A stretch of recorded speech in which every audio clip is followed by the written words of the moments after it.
നമസ്കാരം. സകലമാന കേരളത്തിലേക്ക് സ്വാഗതം. ആദ്യം പ്രധാന വാർത്തകൾ.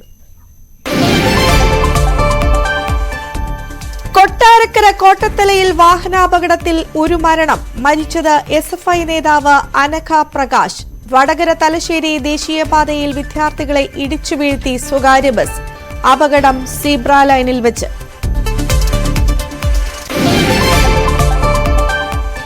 മാന്നാർ കലാകൊലപാതകത്തിൽ ഓട്ടോ ഡ്രൈവർ കസ്റ്റഡിയിൽ. കലയെ അറിയാമെന്ന് പോലീസിനോട് ഡ്രൈവർ മനോജ്. കലയും ആൺ സുഹൃത്തായ സൂരജും തന്റെ ഓട്ടോയിൽ സഞ്ചരിച്ചിട്ടുണ്ടെന്നും മൊഴി.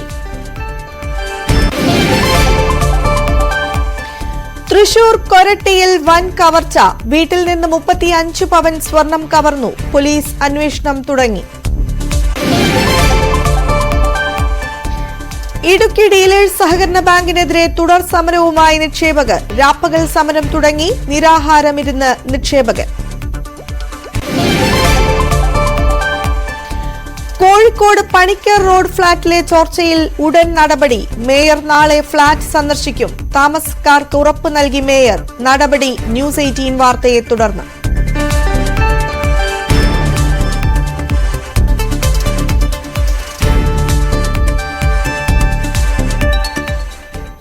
വാർത്തകളിലേക്ക് വിശദമായി. കൊട്ടാരക്കര കോട്ടത്തലയിൽ വാഹനാപകടത്തിൽ SFI നേതാവ് മരിച്ചു. അനഘ പ്രകാശാണ് മരിച്ചത്. അനഘ ഓടിച്ചിരുന്ന സ്കൂട്ടർ ബസിന് പിന്നിലിടിച്ചാണ് അപകടം ഉണ്ടായത്. SFI കൊല്ലം ജില്ലാ കമ്മിറ്റി അംഗവും DYFI നടുവത്തൂർ ബ്ലോക്ക് എക്സിക്യൂട്ടീവ് അംഗവുമാണ് അനഘ പ്രകാശ്.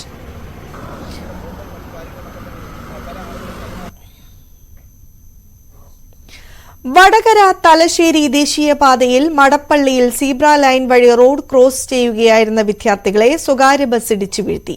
3 വിദ്യാർത്ഥികൾക്ക് പരിക്ക്. Madappally college second year degree വിദ്യാർത്ഥികൾക്കാണ് പരുക്കേറ്റത്. കണ്ണൂർ തൃശൂർ റൂട്ടിലോടുന്ന അയ്യപ്പൻ ബസ്സാണ് വിദ്യാർത്ഥികളെ ഇടിച്ചു വീഴ്ത്തിയത്. പരിക്കേറ്റ 3 പേരെയും വടകരയിലെ സ്വകാര്യ ആശുപത്രിയിൽ പ്രവേശിപ്പിച്ചു. അപകടത്തിനിടയാക്കിയ ബസ്സിലെ ഡ്രൈവറും കണ്ടക്ടറും ഓടി രക്ഷപ്പെട്ടു.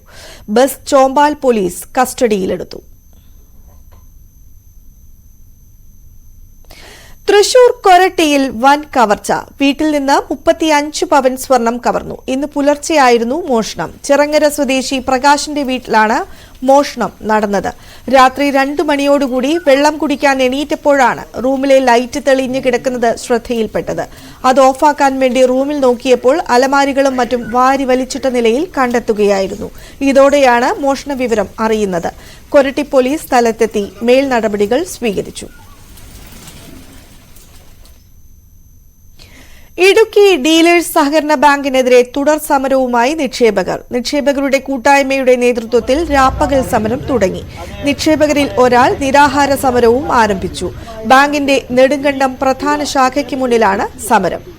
വിവരങ്ങളുമായി പ്രിൻസ് ജെയിംസ് ചേരുകയാണ്. പ്രിൻസ്, കഴിഞ്ഞ ദിവസങ്ങളിലും സമരക്കാർ പ്രതിഷേധവുമായി രംഗത്തുണ്ടായിരുന്നു. എന്താണ് ഏറ്റവും പുതിയ വിവരങ്ങൾ?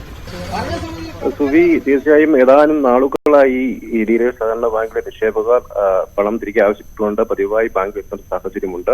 ഈ കഴിഞ്ഞ ദിവസങ്ങളിലൂടെ ഇവരുടെ പ്രതിഷേധങ്ങളൊക്കെ ശക്തമായി ശക്തമാവുകയും ഇന്നു മുതൽ അവർ തുടർ സമരത്തിലേക്ക് എത്തുകയുമായിരുന്നു. ഇന്ന് രാപ്പകൽ സമരം ആരംഭിച്ചിട്ടുണ്ട്. ഒപ്പം നിക്ഷേപകരിൽ ഒരാൾ നിരാഹാരവും അനുഷ്ഠിക്കുന്നുണ്ട്. കാലങ്ങളായി ഇവർ നിക്ഷേപിച്ച തുക കാലാവധി പൂർത്തീകരിച്ചിട്ടും തിരികെ ലഭിക്കാത്തതിനെ തുടർന്നാണ് ഇത്തരത്തിലുള്ള സമരരംഗത്തേക്ക് ഇവർ എത്തുന്നത്.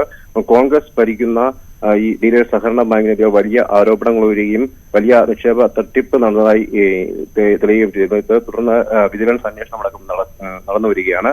മുൻ ഭരണസമിതിയുടെ കാലഘട്ടത്തിൽ ഏകദേശം 3,66,00,000-ലക്ഷത്തിലധികം രൂപ ഭരണസമിതി അംഗങ്ങളും ഒപ്പം ജീവനക്കാരിൽ ചിലരും ചേർന്ന് തിരിമറി നടത്തിയതായി കണ്ടെത്തിയിരുന്നു. ഇതിലാണ് വിജിലൻസ് അന്വേഷണം നടത്തുന്നത്. ഒപ്പം കുമ്മളി ശാഖാ മാനേജർ 1,28,00,000-ഓളം രൂപ തിരിമറി നടത്തിയതായി നിലവിലെ ഭരണസമിതി കണ്ടെത്തുകയും ഇതിൽ പോലീസ് കേസ് നൽകുകയും ചെയ്തിട്ടുണ്ട്. ഇതിലും അന്വേഷണം നടത്തുന്നുണ്ട്. എന്നാലും ഇത്തരത്തിൽ വലിയൊരു അഴിമതി തിരിമറി മേഖലയിൽ നടന്നതിനെ തുടർന്നാണ് ഈ നിക്ഷേപകരുടെ പണം കൃത്യമായി തിരികെ ലഭിക്കാത്ത സാഹചര്യമുണ്ടായത്. പലർക്കും ലക്ഷക്കണക്കിന് രൂപ തിരികെ ലഭിക്കേണ്ട ഒരു അവസ്ഥയുണ്ട്. കാലങ്ങളായി ഇവരുടെ ഇന്ന് വലിയ നിക്ഷേപ സമാഹരണ യജ്ഞത്തിലൂടെയൊക്കെയാണ് കൂടുതൽ പലിശ വാഗ്ദാനം ചെയ്ത് ഈ പണം ഈ ബാങ്കിൽ നിക്ഷേപിച്ചത്. എന്നാൽ ഇതുവരെ പലർക്കും ഒരു തവണത്തെ പോലും പലിശ പോലും ലഭിക്കാത്ത സാഹചര്യമുണ്ട്. കാലാവധി പൂർത്തീകരിച്ചിട്ടും തുക തിരികെ ലഭിക്കാത്ത അവസ്ഥയുമുണ്ട്. ആരോഗ്യപരമായ പ്രശ്നങ്ങൾ നേരിടുന്നവർ പോലും ചികിത്സാ ആവശ്യങ്ങൾക്ക് പോലും പണം ലഭിക്കാത്ത സാഹചര്യം. പലപ്പോഴും ആശുപത്രി ആവശ്യങ്ങൾക്കായി പോകുമ്പോൾ ഒക്കെ ഈ തുക ഇവിടെ ഒന്ന് ആവശ്യപ്പെടുമ്പോൾ ഉടൻ തരാം അല്ലെങ്കിൽ ഇന്ന ദിവസം തരാം എന്നൊക്കെ ബാങ്ക് അധികൃതർ പറയുന്നുണ്ടെങ്കിലും ആ തീയതി എല്ലാം തെറ്റിക്കുകയും വീണ്ടും അടുത്ത തീയതി നൽകുകയും ചെയ്യുന്ന ഒരു സാഹചര്യമാണുള്ളത്. അതേ തുടർന്നാണ് ഇപ്പോൾ നിക്ഷേപകർ ഒരു തുടർ സമരരംഗത്തേക്ക് എത്തിയിരിക്കുന്നത്. സുവി, ഇടുക്കി ഡീലേഴ്സ് ബാങ്കിന്റെ മുമ്പിൽ നിക്ഷേപകരുടെ പ്രതിഷേധം രാപ്പകൽ സമരം തുടരുകയാണ്. വിവരങ്ങൾ നൽകിയത് പ്രിൻസ് ജെയിംസ്. മേയർക്കെതിരെയുള്ളത് CPIയുടെ അഭിപ്രായമാണെന്നും മുന്നണിയുടെ അഭിപ്രായം അല്ലെന്നും CPM തൃശൂർ ജില്ലാ സെക്രട്ടറി MM വർഗീസ്. മുന്നണി എന്ന നിലയ്ക്ക് LDFൽ ചർച്ച ചെയ്യും. CPM പ്രത്യേകം അഭിപ്രായം പറയുന്നില്ല. മേയർ സുരേഷ് ഗോപിയെ പുകഴ്ത്തിയത് രാഷ്ട്രീയപരമായല്ലെന്നും MM വർഗീസ് പറഞ്ഞു. CPMന്റെ നിലപാട് ഇപ്പോ വത്സരാജ് എന്താ പറഞ്ഞത്, CPI എന്താ പറഞ്ഞത് എനിക്ക് മുഴുവൻ അറിയില്ല. ഇപ്പൊ അങ്ങനെ പറഞ്ഞിട്ടുണ്ടെങ്കിൽ അത് അവരുടെ അഭിപ്രായമായിട്ട് ഇപ്പൊ നിൽക്കാൻ പറ്റും. ഈ കാര്യങ്ങൾ ഏതെങ്കിലും ഒരു കക്ഷി ഒറ്റയ്ക്ക് തീരുമാനിക്കലായിരിക്കും. CPM ആയാലും LDF എന്നുള്ള നിലയ്ക്കല്ല.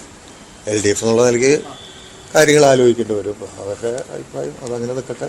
മുന്നണി ഇതുവരെ വിഷയം ആ നിലയിൽ ഇപ്പോൾ ചർച്ച ചെയ്തിട്ടില്ല. മുന്നണി ആലോചിക്കേണ്ടി വരും. മുന്നണിയിൽ ആലോചിച്ച് മറ്റേ തീരുമാനിക്കേണ്ട കാര്യങ്ങൾ മുന്നണി എന്നുള്ള നിലയ്ക്കല്ലേ ആലോചിക്കേണ്ടത്. അപ്പോൾ ഒറ്റയ്ക്ക് ഏതെങ്കിലും ഒരു കക്ഷി എന്ന നിലയ്ക്കല്ല. അതിപ്പോൾ ഞങ്ങളായാലും അവരായാലും മറ്റേ അവർക്ക് അങ്ങനെ അഭിപ്രായം ഉണ്ടെങ്കിൽ അത് അവരുടെ അഭിപ്രായം അങ്ങനെ നിൽക്കട്ടെ. പ്രകോപനമാണോ എന്താണെന്ന് എനിക്കറിയില്ല. ഇപ്പോൾ അവസാനം മേയർ വ്യക്തമാക്കിയിട്ടുള്ള ചില കാര്യങ്ങൾ ഇടതുപക്ഷത്തിനൊപ്പമാണ് എന്നാണ് അദ്ദേഹം പറഞ്ഞത്. അപ്പോൾ ആ സംഭവത്തിൽ അതാണ് അയാളുടെ മറ്റേ മേയറുടെ നിലപാടതാണ്. എന്തായാലും ഈ കാര്യം ഞങ്ങൾ LDF ആലോചിക്കും. പുകഴ്ത്തി അത് മേയർ തന്നെ പറഞ്ഞല്ലോ, മന്ത്രി എന്നുള്ള നിലയ്ക്ക് പറഞ്ഞ നല്ല വാക്കുകളാണ്. തിരിച്ചു മറിച്ച് അത് രാഷ്ട്രീയമായിട്ട് ബന്ധപ്പെടുത്തേണ്ട കാര്യമില്ല എന്നല്ലേ മേയർ പറഞ്ഞു. അങ്ങനെ തന്നെയല്ലേ പറഞ്ഞത്, അങ്ങനെ പറഞ്ഞിട്ടുണ്ടല്ലോ. KPCC പ്രസിഡന്റ് K സുധാകരന്റെ വീട്ടിലെ കൂടോത്രത്തിൽ പരിഹാസവുമായി സച്ചിൻ ദേവ് MLA. KPCC പ്രസിഡന്റിന്റെ വീട്ടിലെ കൂടോത്രം വാർത്ത കണ്ടു. പ്രതിപക്ഷ നേതാവിന്റെ വാഹനം കാസർഗോഡ് അപകടത്തിൽപ്പെട്ടു. ഇത് രണ്ടും ഒരു കാരണവശാലും ഞങ്ങൾ ചേർത്തു വായിക്കുന്നില്ല. അങ്ങനെ ആരെങ്കിലും ചേർത്തു വായിച്ചിട്ടുണ്ടെങ്കിൽ അവരെ കുറ്റം പറയാൻ കഴിയില്ലെന്നും സച്ചിൻ ദേവ് പറഞ്ഞു. ഈ കഴിഞ്ഞ ദിവസമാണ് ബഹുമാന്യനായ KPCC പ്രസിഡന്റ് കണ്ണൂർ പാർലമെന്റ് മണ്ഡലം MP-യുമായ ശ്രീ K സുധാകരന്റെ വീട്ടുവളപ്പിൽ നിന്ന് കൂടോത്രവുമായി ബന്ധപ്പെട്ട ചില സാമഗ്രികൾ കണ്ടെത്തി എന്നുള്ള വാർത്ത വായിക്കാനിടയായത്. സ്വാഭാവികമായും ഭൗതികവാദത്തിൽ വിശ്വസിക്കുന്നവരൊന്നും അതുമായി ബന്ധപ്പെട്ട് ആഴത്തിൽ വിശകലനം ചെയ്യാനോ പഠിക്കാനോ സന്നദ്ധമാവില്ല. എന്നാൽ ഇന്നലെ ഈ കഴിഞ്ഞ ദിവസം ബഹുമാന്യനായ പ്രതിപക്ഷ നേതാവിന്റെ വാഹനം കാസർഗോഡ് എവിടെയോ വെച്ച് അപകടത്തിൽപ്പെട്ടു എന്നുള്ള വാർത്തയും വായിക്കാനിടയായി. ഞങ്ങളൊക്കെ ഭൗതികവാദികളും വൈരുദ്ധ്യാത്മിക ഭൗതികവാദം പഠിക്കുന്നവരൊക്കെ ആയതുകൊണ്ട് തന്നെ ഇത് രണ്ടും ഒരു കാരണവശാലും ഞങ്ങൾ ചേർത്ത് വായിക്കില്ല. പക്ഷേ ഇനി അങ്ങനെ ആരെങ്കിലും വായിച്ചിട്ടുണ്ടെങ്കിൽ അവരെ കുറ്റം പറയാനും കഴിയില്ല എന്നുള്ളതാണ് ഈ സമീപ ദിവസങ്ങളിലെ രണ്ട് വാർത്തകളിലൂടെ കാണാൻ വേണ്ടി കഴിയുന്നത്. കൂടോത്ര വിവാദം പ്രബുദ്ധ കേരളത്തിന് നാണക്കേടാണെന്ന് MS അരുൺകുമാർ MLA. കോൺഗ്രസ് എന്നാൽ കൂടോത്രം, കൂടോത്രം എന്നാൽ കോൺഗ്രസ് എന്ന നിലയിലേക്ക് മാറിയെന്നും അദ്ദേഹം പറഞ്ഞു.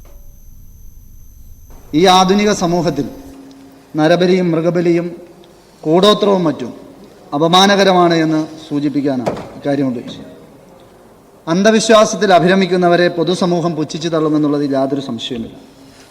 നിർഭാഗ്യവശാൽ പൊതുപ്രവർത്തകർക്കിടയിൽ ഇന്ന് ചർച്ചയായിട്ടുള്ള കൂടോത്ര വിവാദം പ്രബുദ്ധ കേരളത്തിന് തന്നെ നാണക്കേടാണ് എന്ന് ഈ അവസരത്തിൽ സൂചിപ്പിക്കുകയാണ്. കോൺഗ്രസ് എന്നാൽ കൂടോത്രം, കൂടോത്രം എന്നാൽ കോൺഗ്രസ് എന്നുള്ള നിലയിലേക്ക് മാറിയിരിക്കുകയാണ്. ശാസ്ത്രം ഇത്രയേറെ വളരുന്നൊരു ഘട്ടത്തിൽ വളർച്ചയില്ലാത്തവരായി കോൺഗ്രസ് മാറുന്നു എന്നുള്ളതും പ്രത്യേകമായി സൂചിപ്പിക്കാൻ ആഗ്രഹിക്കുന്നു. കൽപ്പറ്റ നഗരസഭയിലെ ചെയർമാൻ ഉൾപ്പെടെ 28 അംഗങ്ങൾ സ്വത്തുവിവരങ്ങൾ വെളിപ്പെടുത്താൻ തിരുവനന്തപുരത്ത് ലോകായുക്തയ്ക്ക് മുമ്പിൽ ഹാജരായി. കോവിഡ് പ്രതിസന്ധിയെ തുടർന്ന് 2021 സ്വത്തുവിവരങ്ങൾ കൈമാറാൻ നഗരസഭാംഗങ്ങൾക്ക് കഴിഞ്ഞിരുന്നില്ല. തുടർന്ന് വിവരങ്ങൾ കൈമാറാൻ വൈകിയാൽ നടപടിയുണ്ടാകുമെന്ന ലോകായുക്തയുടെ മുന്നറിയിപ്പ് നൽകുകയായിരുന്നു. സുൽത്താൻ ബത്തേരി നഗരസഭാംഗങ്ങളും സമാന വിഷയത്തിൽ നേരിട്ട് ഹാജരാകാൻ ലോകായുക്ത നിർദ്ദേശം നൽകിയിട്ടുണ്ട്.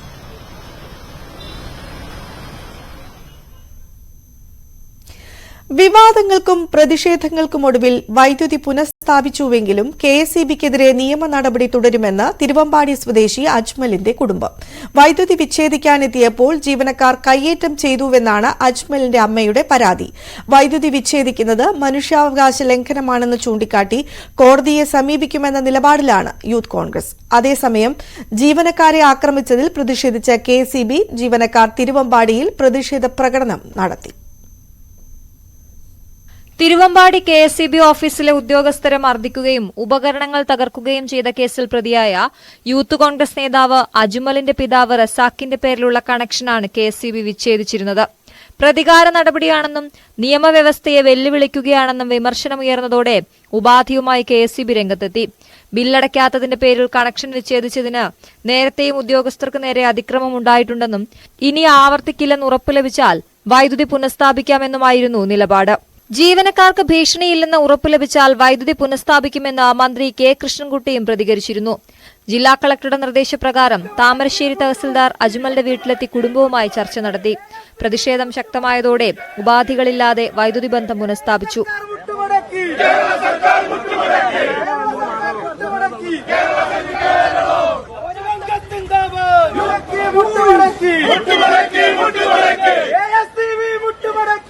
നടപടിയിൽ സന്തോഷമെന്ന് റസാഖിന്റെ ഭാര്യ മറിയം. നമുക്ക് ഒരുപാട് സന്തോഷമായി, പിന്നെ സന്തോഷം തന്നെ. പിന്നെ നമ്മളെ ജനങ്ങൾ, നാട്ടുകാരും ഞങ്ങളെ പാർട്ടിക്കാരും കോൺഗ്രസിന്റെ ഒക്കെ പ്രവർത്തകർ, പിന്നെ ഞങ്ങളെ മഹിളാ കോൺഗ്രസിന്റെ എല്ലാ നേതാക്കന്മാരും, അതേപോലെ ഞങ്ങളെ അയൽവാസികളും നാട്ടുകാരും ഒക്കെ ഞങ്ങൾക്ക് വേണ്ടി ഒരുപാട്, പിന്നെ ഇന്നലെ ഉച്ചക്ക് മുതൽ ദൂരിക്കൊണ്ടായ സമയം മുതൽ പിന്നെ ബുദ്ധിമുട്ടായി ഞങ്ങൾക്ക് സഹായിച്ച്. ബോസ് ചെക്കപ്പൊക്കെ ഇന്നലെ രാത്രി എപ്പോഴാ പോയെന്ന് അറിയാം. കഴിഞ്ഞ് ഇന്നിപ്പോ പൊലച്ചക്ക് നന്നായിരുന്നു. വിഷയത്തിൽ കോടതിയെ സമീപിക്കുമെന്ന് യൂത്ത് കോൺഗ്രസ്. ഇവരുടെ വൈദ്യുതി വിച്ഛേദിച്ചത് അവരുടെ റൈറ്റിനെ വയലേറ്റ് ചെയ്തതാണ്. അത് സ്വാഭാവികമായത് ഞങ്ങൾക്ക് കോടതിയിലേക്ക് പോകും, നിയമ നടപടികൾ സ്വീകരിക്കും. ഇത് ചെയ്ത ആളുകൾ, നിയമവിരുദ്ധമായ പ്രവർത്തനങ്ങൾക്ക് നേതൃത്വം നൽകിയ ആളുകൾക്കെതിരെ നടപടി ഉണ്ടാകും വരെ നിയമ പോരാട്ടങ്ങൾക്ക് യൂത്ത് കോൺഗ്രസ് നേതൃത്വം. മറിയം നൽകിയ പരാതിയിൽ കെഎസ്ഇബി ജീവനക്കാരായ രണ്ടുപേർക്കെതിരെ പോലീസ് കേസെടുത്തു. ജീവനക്കാർ അസഭ്യം പറഞ്ഞെന്നും മറിയത്തിന് മാനഹാനി ഉണ്ടാക്കിയെന്നും ചൂണ്ടിക്കാട്ടിയാണ് കേസ്. വിഷയത്തിൽ കെഎസ്ഇബി എക്സിക്യൂട്ടീവ് എഞ്ചിനീയറോട് 7 ദിവസത്തിനകം റിപ്പോർട്ട് നൽകാൻ മനുഷ്യാവകാശ കമ്മീഷൻ നിർദ്ദേശിച്ചിട്ടുണ്ട്. അതേസമയം തിരുവമ്പാടി കെഎസ്ഇബി ഓഫീസ് ആക്രമിക്കുകയും ജീവനക്കാരെ മർദ്ദിക്കുകയും ചെയ്തതിൽ പ്രതിഷേധിച്ച് സംയുക്ത സമരസമിതിയുടെ നേതൃത്വത്തിൽ പ്രതിഷേധ പ്രകടനം നടന്നു.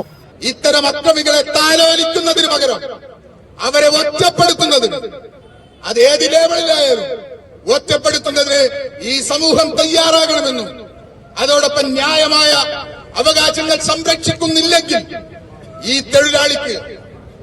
തൊഴിലാളിക്ക് അവന്റെ സമരായുധം എന്ന് പറയുന്നത് പണിമുടക്കമാണ്. ഈ കേസ് ഇവിടെ വളരെ സജീവമായി സംസ്ഥാനത്താകെ ചർച്ച ചെയ്തുകൊണ്ടിരിക്കുന്ന സന്ദർഭത്തിൽ ഇതിനെ ആകെ ഡൈവേർട്ട് ചെയ്തതിന് വേണ്ടിയിട്ടുണ്ടാക്കിയ ഒരു കള്ളക്കേസ് മാത്രമാണിത്. ഈ കള്ളക്കേസ് എടുക്കാൻ പോലീസ് തയ്യാറാകരുത് എന്നുള്ളതാണ് ഞങ്ങൾക്ക് വിനീതമായി അഭ്യർത്ഥിക്കാനുള്ളത്. നിയമ നടപടികളുമായി വളരെ ശക്തമായിട്ട് ഈ തൊഴിലാളികൾക്ക് വേണ്ടി ഞങ്ങൾ നിലനിൽക്കും. ന്യൂസ് 18 തിരുവമ്പാടി. തിരുവമ്പാടി കെഎസ്ഇബി ഓഫീസിൽ അക്രമം നടത്തിയ സംഭവത്തിൽ പ്രതിഷേധിച്ച് കെഎസ്ഇബി ജീവനക്കാർ സംയുക്ത തൊഴിലാളി യൂണിയന്റെ നേതൃത്വത്തിൽ പ്രതിഷേധ പ്രകടനവും വിശദീകരണ യോഗവും സംഘടിപ്പിച്ചു. കെഎസ്ഇബി വർക്കേഴ്സ് അസോസിയേഷൻ സിഐടിയു സംസ്ഥാന vice president Pramod P K ഉദ്ഘാടനം നിർവഹിച്ചു.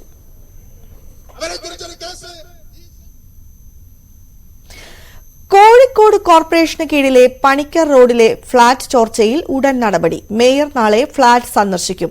കോർപ്പറേഷനിലെത്തി മേയറെ കണ്ട താമസക്കാർക്കാണ് മേയർ ഉറപ്പ് നൽകിയത്. ഫ്ളാറ്റ് പൊളിച്ചു നീക്കി പുതിയ കെട്ടിടം നിർമ്മിക്കണമെന്നാണ് ആവശ്യം. ന്യൂസ് 18 വാർത്തയെ തുടർന്നാണ് നടപടി. സമാനതകളില്ലാത്ത ദുരിതത്തിൽ കൂടിയാണ് പണിക്കർ റോഡ് ഫ്ളാറ്റിലെ താമസക്കാർ കടന്നുപോകുന്നത്. കഴിഞ്ഞ ദിവസവും ആ ഫ്ളാറ്റുകളിലൊന്നിന്റെ മേൽക്കൂര അടർന്നു വീഴുകയും അത്ഭുതകരമായി ഒരു വയോധിക അപകടത്തിൽ നിന്ന് രക്ഷപ്പെടുകയും ചെയ്തിരുന്നു. ഏതാണ്ട് 40 വർഷത്തിലധികമായി ഈ ഫ്ളാറ്റ് നിർമ്മിച്ചിട്ടും യാതൊരു വിധത്തിലുമുള്ള അറ്റകുറ്റപ്പണികൾ നടത്താൻ കോർപ്പറേഷൻ തയ്യാറാവുന്നുമില്ല. എല്ലാ നിലകളിലും ചോർച്ച പ്രത്യക്ഷമാണ്. കക്കൂസ് മാലിന്യങ്ങൾ അടക്കം താഴേക്ക് ഒഴുകുന്ന സാഹചര്യമാണ്. പലവട്ടം കോർപ്പറേഷൻ അധികൃതർ ഈ ഫ്ളാറ്റ് പുതുക്കി പണിയാം എന്ന് പറഞ്ഞിട്ടും ആ വാക്ക് പാലിക്കാത്ത ഒരു സാഹചര്യമുണ്ട്. അതുകൊണ്ട് ഈ താമസക്കാർ ഒന്നാകെ ഇപ്പോൾ കോർപ്പറേഷനിലേക്ക് തന്നെ എത്തിയിരിക്കുന്ന കാഴ്ചയാണ്. വളരെ അപകടകരമായ ജീവിതമാണ്. നിങ്ങളോട് പലവട്ടം കോർപ്പറേഷൻ പറഞ്ഞതാണ് ഇത് പുതുക്കി പണിയാമെന്ന്. ഇതുവരെ വാക്ക് പാലിച്ചില്ല. അതാണ് കോർപ്പറേഷൻ. ഞങ്ങളിപ്പോ വന്നെന്താന്ന് ഞങ്ങളിപ്പോൾ അന്ന് തൊട്ട് ഈ ഇടിഞ്ഞ് പൊളിഞ്ഞ് വീണതനുസരിച്ച് അന്ന് എപ്പോൾ തൊട്ടിക്കുന്നറിയ ഇത് ഇടിഞ്ഞ് പൊളിഞ്ഞ് വീഴാൻ തുടങ്ങിയിട്ട് 10-20 കൊല്ലം പോലായി. ഇത് ഇടിഞ്ഞിങ്ങനെ വീണുമ്പോൾ അങ്ങനെ പൊടിഞ്ഞ് പൊടിഞ്ഞ് വരേനു. പിന്നെ കണ്ടിക്കണം ഒന്നായിട്ട് ഇടിഞ്ഞിടിഞ്ഞിടിഞ്ഞ് പോരാന്. കലക്ടറടുത്ത് പോയി, പിന്നെ എഞ്ചിനീയർത്ത് എല്ലായിടത്തും പോയി കയറിക്കഴിഞ്ഞ് ഒരു ഫലമില്ല. ഒരു 100 വട്ടമല്ല ഇവിടെ കയറിക്കഴിഞ്ഞ്. അപ്പം കുട്ടി മേയറും പറഞ്ഞു, നിങ്ങൾ ബേജാറാണ്ട, ഫണ്ടിൽ പൈസ ചേട്ടാ, ഞങ്ങൾ എന്താന്ന് വിചാരിച്ചാൽ ചെയ്യാം, നിങ്ങളിപ്പോൾ പൊയ്ക്കോളി, നിങ്ങൾക്ക് ഞങ്ങൾ വിളിക്കാന്ന് പറഞ്ഞ നമ്പറൊക്കെ വാങ്ങിച്ച് പിന്നെ 2 ദിവസം കൊണ്ട് എന്തായാലും നിങ്ങളെ ഈ കോർപ്പറേഷൻ ഫ്ലാറ്റിലേക്ക് ഞാൻ എത്തുമെന്ന് പറഞ്ഞാണ് മേയർ. ഇതുവരെ എത്തിയിട്ടില്ല. മേയർ ഇപ്പം ഈ എന്താ വിചാരിച്ചിട്ട് ഞങ്ങൾക്കറിയില്ല. അപ്പം അതുകൊണ്ടിട്ട് ഞങ്ങൾക്കിത് പൊളിച്ച് പണി ചെയ്ത് തന്നെ തരണം. ഞമ്മക്ക് ഈ ദുരിതത്തിൽ നിൽക്കാൻ മഴയും കാറ്റും വരുമ്പോൾ ഞങ്ങൾ പുറത്തിറങ്ങിയിട്ട് നിൽക്കാം. എല്ലാവരും കൂടി പുറത്തിറങ്ങി നിൽക്കുക 24 കൂട്ട്. ഞങ്ങളിപ്പോൾ കയറി താമസിച്ചാണ് നിങ്ങൾക്ക് അറിയാം ഇറങ്ങി പോവാന്ന്. അതല്ല, ഞങ്ങളെ വീട് ആ മണ്ണിൻ്റെ അകത്തുള്ളതിനെ കൊണ്ടിട്ടാണ് ആ മണ്ണിലാണ് ഞങ്ങളെ വീടുണ്ടായത്. ഈ വീട് പൊളിച്ചിട്ട് പണി ചെയ്ത് 24 കൂട്ടർ പൊളിച്ച് പണി. അന്നത്തെ കാലത്ത് എഞ്ചിനീയർ ആര് പിന്നെ മംകാജിയാണ്. അന്ന് മംകാജിയാണ് നിങ്ങൾക്ക് ഒറ്റ വീട് ഈ കാണുന്ന വീട് ഞങ്ങൾക്ക് ഇതാക്കി തരും, നിങ്ങൾ ബേജാറാണ്ട എന്ന് പറഞ്ഞിട്ടാണ്. ഈ വയസ്സന്മാരല്ലോ, ഒരു വിവരമില്ലല്ലോ, ആയിക്കോട്ടെ എന്ന് പറഞ്ഞു. അപ്പം വരുന്നേ പിന്നെ ഫ്ലാറ്റാണ്, ഒറ്റ വീടില്ല. പിന്നെ അപ്പൊ അതിനെ കൊണ്ട് ഈ വീടിനുള്ള ഒരു മതിൽ ആ മറുപടി നമുക്ക് അവിടെ തരണം, തന്നേ പറ്റൂ. കാരണം ഈ പൊളിച്ച് പണി ചെയ്തിട്ട് ഞങ്ങൾക്ക് തരണം, ഞങ്ങൾ ഇതിന്റെ അകത്തുനിന്ന് രക്ഷപ്പെടുത്തി തരണം. എന്തായാലും ആ ഒരു ആവശ്യം ഉന്നയിച്ചാണ് ഇവർ രംഗത്തെത്തിയിരിക്കുന്നത്. ഇതിപ്പോൾ ഇനിയിപ്പം ഈ കോർപ്പറേഷൻ നിങ്ങൾക്ക് പലതവണ ഉറപ്പ് തന്നാണ്. ഇനിയിപ്പോൾ അടുത്ത എങ്ങനെ ഒരു സമരത്തിലേക്കൊക്കെ നീങ്ങാൻ തന്നെയാണ് നിങ്ങൾ ആലോചിക്കുന്നത്, ഇത് തന്നില്ലെങ്കിൽ? അതെ, സമരത്തിലേക്ക് നീങ്ങാൻ എങ്ങനെ ചെയ്യുക, അല്ലാതെ ഇപ്പൊ എന്തെങ്കിലും നമുക്ക് പൊളിച്ചു മാറ്റി നമുക്ക് ഒരു വീട് വേണമല്ലോ. അപ്പൊ ഇങ്ങനെ ഇതിന്റെ നിലവിൽ താമസിക്കാൻ പറ്റണില്ല. അപ്പൊ അതിനോടാണ് മേയറെ കാണാൻ വന്നത്. നമുക്കിപ്പോ ഒറ്റ വീടാണെങ്കിൽ നമുക്ക് ആരെങ്കിലും കയ്യും കാലും പൊടിച്ചിട്ട് ഒന്ന് നന്നാക്കുക എന്ന് പറഞ്ഞാൽ നന്നാക്കുക. ഇതിപ്പോ ഇങ്ങനെ ഈ പ്ലേറ്റൊക്കെ ആരൊക്കെ നന്നാക്കാൻ തൊടാൻ പറ്റുന്ന സംഗതിയാണ്. ഈ പ്ലേറ്റ് അതിനെ കൊണ്ട് ആർക്കും ഒന്നും ചെയ്യില്ല. ചോരാണെങ്കിൽ ചോരുന്നിടത്ത് മരിക്കുകയാണെങ്കിൽ മരിക്കുക. എന്താ ചോദിച്ചാൽ അങ്ങനെ ജീവിച്ചു പോ തീരാനുള്ളത് ഇതാണ്. ഇനിയിപ്പോ ഇത്തവണ എന്തെങ്കിലും ഒരു പരിഹാരം വേണം അല്ലെ? ആളുകൾ ഓരോ ദിവസം നമുക്ക് അവിടെ താമസിക്കാൻ പറ്റണില്ലല്ലോ. മുകളിലെ ബാത്റൂമിലെ വെള്ളമാണ് നമ്മൾ അടുക്കളയിൽ വീണുന്നത്. അങ്ങനെയാണ് താമസിക്കുന്നത്. നമ്മള് മൊത്തത്തിൽ അടർന്ന് വീണ് കിടക്കാണ്. നമ്മൾ താഴേന്ന് മുകളിലേക്ക് നോക്കുകയാണെങ്കിൽ മുകളിലെ റൂം നമുക്ക് കാണാം. അതേപോലത്തെ അവസ്ഥയിലപ്പോൾ നിൽക്കാം. അവിടെ ഫുള്ള് ലീക്കാണ്, ഒന്നായിട്ട് ലീക്കാണ്. എല്ലായിടത്തും ലീക്കായിട്ട് വെള്ളം ഇറ്റുന്നുണ്ട്. ബാത്റൂമിൽ നിന്ന് വരുന്നുണ്ട്, മഴ പെയ്താൽ വരുന്നുണ്ട്. ഫുള്ള് ലീക്കായിട്ട് അവിടെ ഇവിടെയൊക്കെ ആയിട്ട് ഇടിഞ്ഞു പൊളിഞ്ഞ് വീഴുകയാണ് ചെയ്യുന്നത്. എന്റെ അടുക്കളയിലെ സീലിംഗ് മൊത്തത്തിൽ അടർന്നു വീണിട്ട് ഒരു പ്രാവശ്യം ഷോൾഡറിന് പറ്റിയത് എനിക്ക്. എന്തായാലും ഇത്തവണ ഒരു ഒത്തുതീർപ്പില്ല. കെട്ടിടം പുതുക്കി പണിയുന്നതിലുപരി മറ്റൊരു വിട്ടുവീഴ്ചയ്ക്കുമില്ല എന്നാണ് പറയുന്നത്. കോർപ്പറേഷൻ അധികൃതരിൽ നിന്ന് അനുഭാവപൂർവമായ നടപടി ഉണ്ടായെങ്കിൽ പ്രക്ഷോഭത്തിലേക്ക് കടക്കാൻ തന്നെയാണ് ആ ഫ്ളാറ്റിലെ താമസക്കാരുടെ തീരുമാനം. മലപ്പുറം എടക്കരയിൽ ഭിന്നശേഷിക്കാരന് മർദ്ദനമേറ്റ സംഭവത്തിൽ ഇരുവിഭാഗങ്ങൾക്കുമെതിരെ പോലീസ് കേസെടുത്തു. ബാറ്ററി ചാർജ് ചെയ്യാൻ കയറിയ വീട്ടിലെ കുട്ടിയെ കയറിപ്പിടിച്ചു എന്ന പരാതിയിൽ ഭിന്നശേഷിക്കാരനായ ജിബിനെതിരെ പോക്സോ വകുപ്പ് പ്രകാരമാണ് കേസെടുത്തത്. അതേസമയം ജിബിന്റെ പിതാവ് നൽകിയ പരാതിയിൽ ജിബിനെ ആക്രമിച്ചവർക്കെതിരെ ഭിന്നശേഷിക്കാരെ മനഃപൂർവ്വം അക്രമത്തിനും ശാരീരികമായി ഉപദ്രവിച്ചതിനുമുള്ള വകുപ്പുകൾ പ്രകാരമാണ് കേസെടുത്തിട്ടുള്ളത്. ശനിയാഴ്ചയാണ് ഈ കേസിന് ആസ്പദമായ സംഭവം നടന്നത്. ഭിന്നശേഷിക്കാരനാണ് ജിബിൻ. 24 വയസ്സുണ്ടെങ്കിലും അദ്ദേഹം സ്പെഷ്യൽ സ്കൂളിൽ 4ാം ക്ലാസ്സിലാണ് പഠിക്കുന്നത്. ഇലക്ട്രിക് സ്കൂട്ടർ സ്വന്തമായി ഓടിക്കാൻ കഴിവുണ്ട്. അദ്ദേഹത്തിന്റെ ഇലക്ട്രിക് സ്കൂട്ടറിലെ ചാർജ് തീർന്നു എന്ന് കണ്ടതിനെ തുടർന്ന് എവിടെ ഇത് ചാർജ് ചെയ്യാനാകുമെന്ന് ജിബിൻ അന്വേഷിക്കുകയും അങ്ങനെ ഒരു വീട്ടിൽ ചെന്ന് ഇത് ചാർജ് ചെയ്യുകയുമാണ് ഉണ്ടായത്. തുടർന്ന് ഈ കേസുമായി ബന്ധപ്പെട്ട് ജിബിന്റെ പിതാവ് നൽകിയ പരാതിയിൽ പറയുന്നത് അവിടെയുള്ളവർ ജിബിന്റെ പെരുമാറ്റത്തിൽ ഭിന്നശേഷിക്കാരനായതുകൊണ്ട് തന്നെ സാധാരണക്കാരെ പോലെയല്ല ജിബിൻ പെരുമാറുന്നത്. പെരുമാറ്റത്തിൽ അസ്വാഭാവികത കണ്ട് ഇയാൾ ലഹരിക്ക് അടിമപ്പെട്ട ആളാണെന്ന് കരുതി ഇയാളെ ഉപദ്രവിക്കുകയും അതിക്രൂരമായി മർദ്ദിക്കുകയും ഇദ്ദേഹത്തിന്റെ സ്കൂട്ടർ കേടുവരുത്തുകയും ചെയ്തു എന്നാണ് ജിബിന്റെ പിതാവ് പോലീസിന് നൽകിയ പരാതിയിൽ പറയുന്നത്. എന്നാൽ അതേസമയം മറുവശത്ത് ജിബിനെതിരെ വന്ന പരാതി ഈ ചാർജ് ചെയ്യാൻ വന്ന ജിബിനെ അവർ വീട്ടിലേക്ക് അതിനനുവദിക്കുകയും വീട്ടിൽ കയറിയിരുത്തുകയും ചാർജ് ചെയ്യാൻ അനുവദിക്കുകയും ചെയ്തു. ജനലിലൂടെ ഈ ജിബിൻ അവിടെയുള്ള ഒരു ചെറിയ കുട്ടിയെ ഉപദ്രവിക്കാൻ ശ്രമിച്ചു എന്നൊരു പരാതിയാണ് ജിബിനെതിരെ ഈ ഒരു മറുഭാഗത്തിൻ്റെ പരാതിയായിട്ട് ഉയർന്നിരിക്കുന്നത്. എന്നാലും ഈ 2 പരാതിയിലും എടക്കര പോലീസ് കേസെടുത്തിട്ടുണ്ട്. ജിബിനെതിരെ ഉയർന്ന പരാതിയിൽ പോക്സോ വകുപ്പുകൾ ഉപയോഗിച്ചും അതുപോലെ തന്നെ ജിബിൻ്റെ പിതാവ് നൽകിയ പരാതിയിൽ ഭിന്നശേഷിക്കാരനെ മർദ്ദിച്ചതിനും അതുപോലെ കയ്യേറ്റത്തിനുമുള്ള വകുപ്പുകൾ ഉപയോഗിച്ചാണ് കേസെടുത്തിരിക്കുന്നത്. ഈ 2 പരാതിയിലും വിശദമായ അന്വേഷണം നടത്തിയ അടുത്ത നടപടിയിലേക്ക് പോലീസ് കടക്കൂ എന്നാണ് അറിയിച്ചിട്ടുള്ളത്. ഈ ജിബിൻ ഭിന്നശേഷിക്കാരനെന്ന് അറിയാതെയാണ് മർദ്ദിച്ചത് എന്നാണ് മറുവിഭാഗത്തിൻ്റെ ഒരു വിശദീകരണം. അറിയാതെ ഈ ഒരു സംഭവത്തിനെ തുടർന്ന് അറിയാതെ മർദ്ദിച്ചതാണ്, ഭിന്നശേഷിക്കാരൻ അറിയുണ്ടായിരുന്നില്ല എന്നൊരു വിശദീകരണമാണ് മർദ്ദിച്ചവർ പറയുന്നത്. പക്ഷേ അതൊക്കെ ഇനി പോലീസിൻ്റെ അന്വേഷണത്തിൽ പെടുന്നതാണ്. അതുപോലെ തന്നെ ഒരു 24-കാരൻ്റെ ബുദ്ധിയോ വളർച്ചയോ ഉണ്ടെന്ന് പറയാൻ കഴിയില്ല. ജിബിന് അത്തരത്തിലൊരാൾ ഒരു പെൺകുട്ടിയെ ഉപദ്രവിച്ചു എന്ന് പറയുന്നത് എത്രമാത്രം നിലനിൽക്കുന്നതാണ് എന്നും അന്വേഷണത്തിലൂടെ മാത്രമേ ബോധ്യപ്പെടാനാവുള്ളൂ. എന്നാണെങ്കിലും ഈ 2 പരാതിയിലും എടക്കര പോലീസ് കേസെടുത്തിട്ടുണ്ട്. തുടർ നടപടികൾ വിശദമായ അന്വേഷണത്തിന് ശേഷമേ കൈക്കൊള്ളൂ എന്നാണ് എടക്കര പോലീസ് അറിയിച്ചിരിക്കുന്നത്. മലപ്പുറത്ത് നിന്നും CB അനുമോദ്, ന്യൂസ് 18.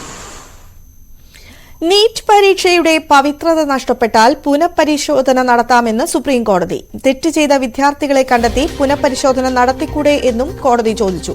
ഇന്ന് നടന്ന വാദത്തിൽ ആയിരുന്നു കോടതിയുടെ നിരീക്ഷണം. കേസ് വീണ്ടും വ്യാഴാഴ്ച പരിഗണിക്കും.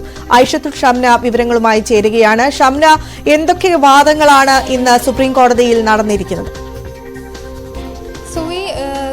നീറ്റ് പരീക്ഷ റദ്ദാക്കണമെന്നാവശ്യപ്പെട്ടുള്ള 40ഓളം ഹർജികളിലാണ് ഇന്ന് സുപ്രീം കോടതി വാദമുണ്ടായത്. എന്തായാലും ഈ 24 ലക്ഷത്തോളം കുട്ടികൾ എഴുതിയ നീറ്റ് പരീക്ഷയുടെ പവിത്രതയെ തന്നെ ബാധിക്കുന്ന തരത്തിലാണ് ഈ ആരോപണങ്ങളും ഈ സംഭവങ്ങളും ഉണ്ടായത്. അതുകൊണ്ട് തന്നെ ഈ പരീക്ഷകൾ റദ്ദാക്കണമോ എന്ന കാര്യത്തിൽ അടക്കം സുപ്രീം കോടതി ഇന്ന് വാദം ഇനി കേൾക്കും. ഇത് വ്യാഴാഴ്ച വീണ്ടും വാദം കേൾക്കാനായി കേസ് പരിഗണിക്കും. എന്തായാലും നീറ്റ് പരീക്ഷയുടെ ഈ ചോദ്യപേപ്പർ ടെലഗ്രാം ഉൾപ്പെടെയുള്ള സോഷ്യൽ മീഡിയകളിൽ വ്യാപകമായി പ്രചരിച്ചു എന്നാണ് ഹർജിക്കാർ ആരോപിച്ചത്. ഇതുകൊണ്ട് തന്നെ പരീക്ഷയുടെ ഒരു പവിത്രതയെ ബാധിച്ചില്ലേ, ഇത് വ്യാപകമായ, അതേപോലെ തന്നെ FIR 6 സംസ്ഥാനങ്ങളിൽ ആണ് FIR രജിസ്റ്റർ ചെയ്തിട്ടുള്ളത്. അതുകൊണ്ട് തന്നെ ഒരു സംസ്ഥാനത്തോ ഒരു പ്രദേശത്തോ മാത്രമല്ല, അത് വ്യാപകമായി കേന്ദ്രീകൃതമായി ഒരു വ്യാപകമായ ചോർച്ചയാണ് ഉണ്ടായതെന്നും അതുകൊണ്ട് തന്നെ നീറ്റ് പരീക്ഷയുടെ പവിത്രതയെ ബാധിക്കുന്നതാണെന്നും സുപ്രീം കോടതി ചൂണ്ടിക്കാട്ടി. അതുപോലെ തന്നെ വിദ്യാർത്ഥികൾക്ക് ചോദ്യപേപ്പർ, എത്ര വിദ്യാർത്ഥികൾക്കാണ് ചോദ്യപേപ്പർ ലഭിച്ചത്, ഇതുപോലെ പണം നൽകി എത്ര വിദ്യാർത്ഥികൾ ചോദ്യപേപ്പർ നേടി എന്ന കാര്യത്തിൽ കൃത്യമായ കണക്ക് നൽകാനും സുപ്രീം കോടതി ആവശ്യപ്പെട്ടിട്ടുണ്ട്. ഒപ്പം തന്നെ കൗൺസിലിംഗിൽ നയപരമായ തീരുമാനം വേണമെന്നും സുപ്രീം കോടതി പറഞ്ഞു. വിദഗ്ധ സമിതിയെ കൂടി ഇനി ഇത്തരത്തിലുള്ള ചോദ്യപേപ്പർ വിവാദങ്ങളായാലും മറ്റ് പരീക്ഷയുടെ നടത്തിപ്പിനെ ബാധിക്കുന്ന കാര്യങ്ങൾ ആവർത്തിക്കാതിരിക്കാൻ വേണ്ടി വിദഗ്ധ സമിതിയെ രൂപീകരിക്കണമെന്നും സുപ്രീം കോടതി ആവശ്യപ്പെട്ടിട്ടുണ്ട്. എന്തായാലും ഈ നീറ്റ് പരീക്ഷ റദ്ദാക്കണമെന്നാവശ്യപ്പെട്ട് ഒരുപാട് ഹർജികൾ സുപ്രീം കോടതിയിൽ എത്തിയിട്ടുണ്ട്. ഇതെല്ലാം ഒറ്റ ഹർജിയായി ബുധനാഴ്ച വൈകിട്ടോടെ സുപ്രീം കോടതിയിൽ സമർപ്പിക്കാൻ കൂടി ഇപ്പോൾ സുപ്രീം കോടതി പറഞ്ഞിട്ടുണ്ട്. എന്തായാലും കേസ് വ്യാഴാഴ്ച വീണ്ടും പരിഗണിക്കാൻ വേണ്ടി മാറ്റി. ഷംന, ഈ നീറ്റ് പരീക്ഷ നടത്തുന്നത് നാഷണൽ ടെസ്റ്റിംഗ് ഏജൻസിയാണ്. ഈ നാഷണൽ ടെസ്റ്റിംഗ് ഏജൻസിയുടെ വിശ്വാസ്യത സംബന്ധിച്ച എന്തെങ്കിലും കാര്യങ്ങൾ ഇന്ന് കോടതിയിൽ ഉണ്ടായോ? തീർച്ചയായും ഇത് നീറ്റ് പരീക്ഷയും ഒപ്പം നടത്തിപ്പ് സംബന്ധിച്ചവരെയും ഒരുപോലെ ബാധിക്കുന്നതാണ്. അവരുടെ പവിത്രതയെയും അതിൻ്റെ മൂല്യത്തെയും ചോദ്യം ചെയ്യപ്പെടുന്ന ഒരു വിഷയം തന്നെയാണെന്നാണ് സുപ്രീം കോടതി ചൂണ്ടിക്കാട്ടിയത്. അതുകൊണ്ട് തന്നെയാണ് വിദഗ്ധ സമിതിയെ ഇനി നിയോഗിക്കണമെന്ന് കൂടി സുപ്രീം കോടതി അറിയിച്ചത്.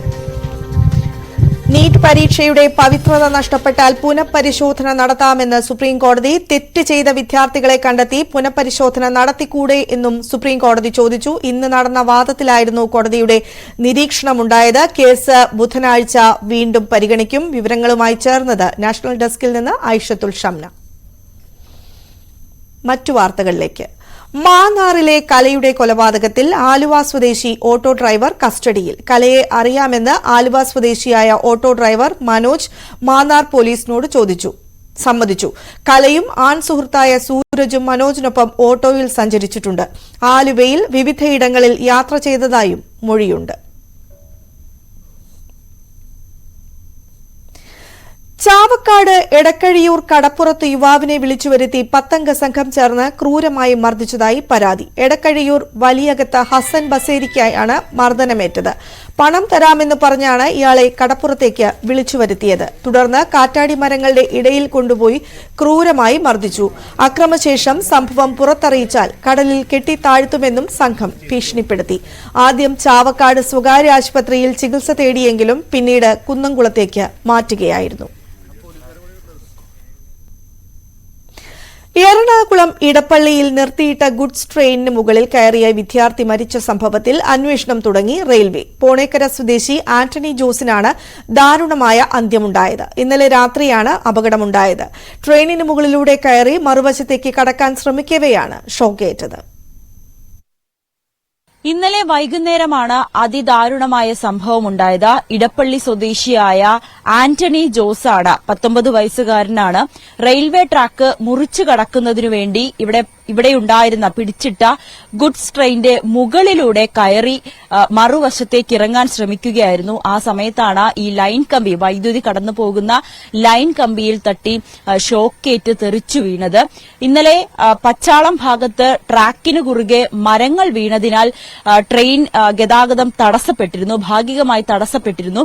ആ സമയത്ത് പിടിച്ചിട്ടതാണ് ഈ ഗുഡ്സ് ട്രെയിൻ. ഇടപ്പള്ളി ഭാഗത്താണ്.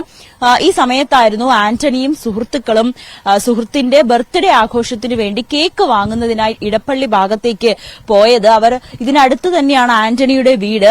വീട്ടിൽ നിന്നും ട്രാക്കിലേക്ക് വരുന്ന സമയത്താണ് ഈ ഗുഡ്സ് ട്രെയിൻ പിടിച്ചിട്ടിരിക്കുന്നത് കണ്ടത്. സുഹൃത്തുക്കൾ ഈ ഗുഡ്സ് ട്രെയിനിന്റെ അടിയിലൂടെയാണ് ക്രോസ് ചെയ്ത് മറുവശത്തേക്ക് പോയത്. ആ സമയത്ത് ആന്റണി ഈ ട്രെയിനിന്റെ സൈഡിലുണ്ടായിരുന്ന കോവണി കയറുന്നുണ്ടായിരുന്നു. ആ സമയത്ത് സുഹൃത്തുക്കൾ പറഞ്ഞു കയറരുത്, അപകടമാണെന്ന് പറഞ്ഞിട്ട് പോലും അത് വകവയ്ക്കാതെ ആന്റണി ഗുഡ്സ് ട്രെയിനിന്റെ മുകളിലെത്തുകയും ആ സമയത്ത് ഈ കാണുന്ന കമ്പി ലൈൻ നിന്നും ഷോക്കേറ്റ് ആന്റണി തെറിച്ചു വീണു. സുഹൃത്തുക്കൾ ഉടൻ തന്നെ അടുത്തുള്ള റെയിൽവേ ഉദ്യോഗസ്ഥരെയും യാത്രക്കാരെയും വിളിച്ചു വരുത്തി അവർ അടുത്തുള്ള അമൃത ആശുപത്രിയിലേക്ക് കൊണ്ടുപോയെങ്കിലും അവിടെ ഏകദേശം 95% പൊള്ളലേറ്റ ആന്റണിക്ക് വേണ്ട രീതിയിലുള്ള ഒരു ചികിത്സ കൊടുക്കാനുള്ള ഒരു സൌകര്യം അവിടെ ഉണ്ടായിരുന്നില്ല. അതുകൊണ്ട് ഏറ്റവും അടുത്തുള്ള മെഡിക്കൽ സെന്ററിലേക്ക് കൊണ്ടുപോയി.